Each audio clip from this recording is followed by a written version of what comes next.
Thought they responded pretty good. We did some good things in the first half. I think that I thought we got better this week. Nobody's pleased with the result. I thought we got better.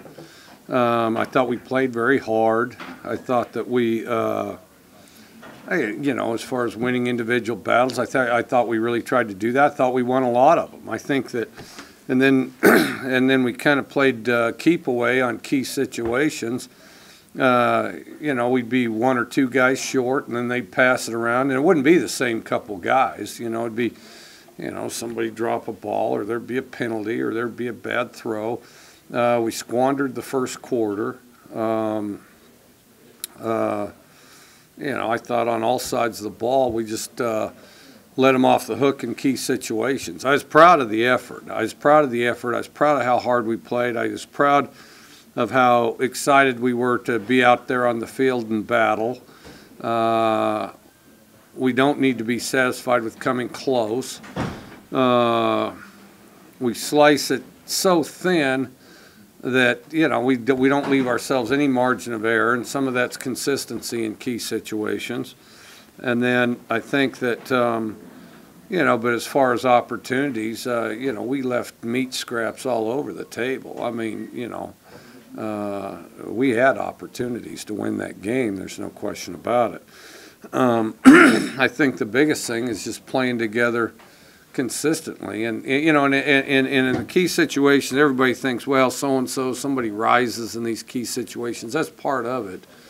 But in our case, we need to relax and just make another play. Most guys that are really good at key situations have the ability to play the same in key situations. They have the ability to consistently play the same, not tighten up, not try to make too much happen.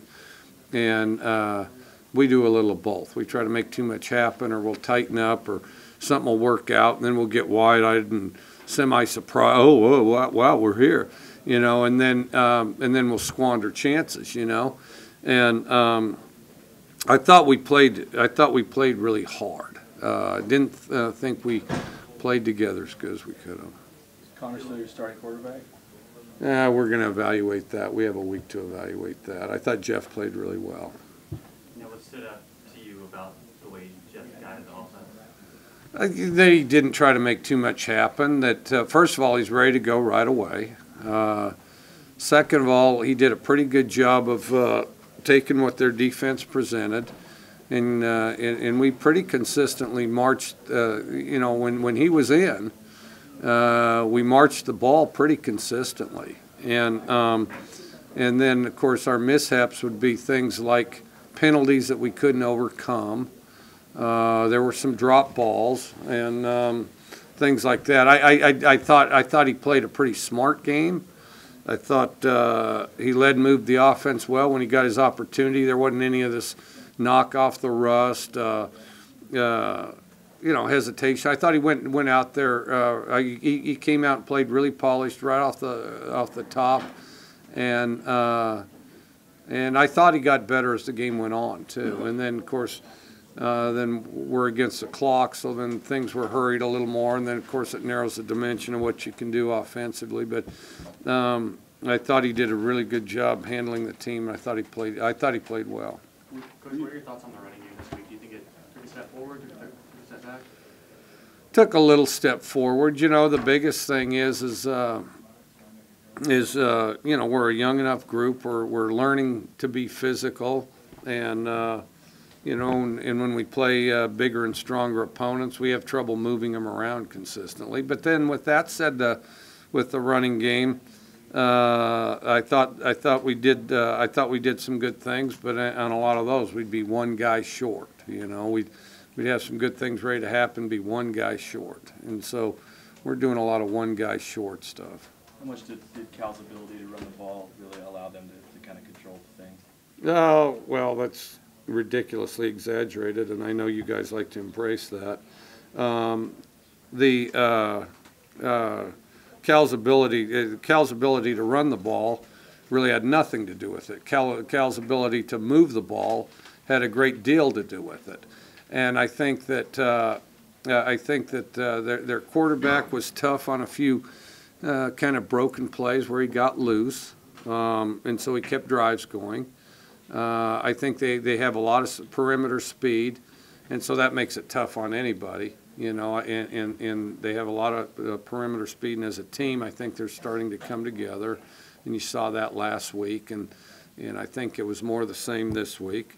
I think at times we really did a good job defensively containing them, and then there'd be key situations and we'd let them off the hook, or and we let them have some explosives. I mean, just a little ways away from preventing an explosive, and we just got to be better with that.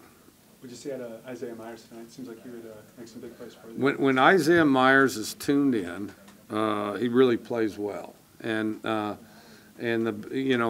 think occasionally he hits lapses, and if he hits a lapse, he goes dormant for a while. We've got to get to where he doesn't have lapses. If he has a bad play, the next one's a good one. But I did think he did some good things today, and I think was our most explosive receiver out there today. Thought it really good, consistent, plays tough, plays older than he is. I mean, he's one of those prom guys. He was at prom a couple months ago, and so. But I think that you'd be hard pressed to find a freshman that offers a team some of the more than Bartoloni offers us. And stepped in and did a good job for Caldwell on kickoff return. I thought. How is Caldwell doing? He's doing fabulously, and I think. And we're all very pleased about that. And I think, he just does nothing but get stronger and faster. We all know there's no chance he had a concussion, but did he take a nap there at the sideline? We had him go in and do some conditioning and lift some weights, and then, work on other aspects of his game. That's good with Coach. The biggest thing you want to accomplish with the bye week coming up? Just go back to, just continue basic fundamentals, just improve. I mean, the biggest thing is we just have to improve. We have to steadily improve. And like I said, we got a lot of young guys out there that are getting better all the time. They got better today. I mean, they got better today. And we'll continue that next week. Coach, what's your opinion on short yardage situations? You had 10 third and short, fourth and short situations tonight, all of which resulted in a pass play. What do you try to do on those kind of plays? Convert them. Can I ask you a question about the bobblehead? Yeah, I've had quite a few of them. If I don't know what to make of the bobblehead. Never thought I'd have one, first of all. So I guess that's a good thing. So I never thought I'd have one. Don't know what to do with one. My relatives seem pleased, but I don't know if that's to give me abuse over the deal or because they're actually fired up I have a bobblehead. And quite frankly, I think it's a combination of both. But anyway, I just hope they're able to give all 10,000 of them away, because there might have been some people that turned them back in. I don't know. I'm going to bring down. Are you good? Just one quick question on the bye week. Do you think this is coming at a good time for you guys, this bye week? I think pretty good. I think pretty good. I've always thought that somewhere after the first third of the season's the best time. Some people like it before you start conference play, which I can see the reasoning. Not sure that's not a little early. I mean, when shooting a perfect situation, you do what like some of those quarter schools do. You have camp, you play your first 3 games, you get a bye week before a really good opponent, and then you play another 30 of your games, and then you get a bye week before another tough opponent, and you kind of manipulate it that way. I think ours is at a pretty good time.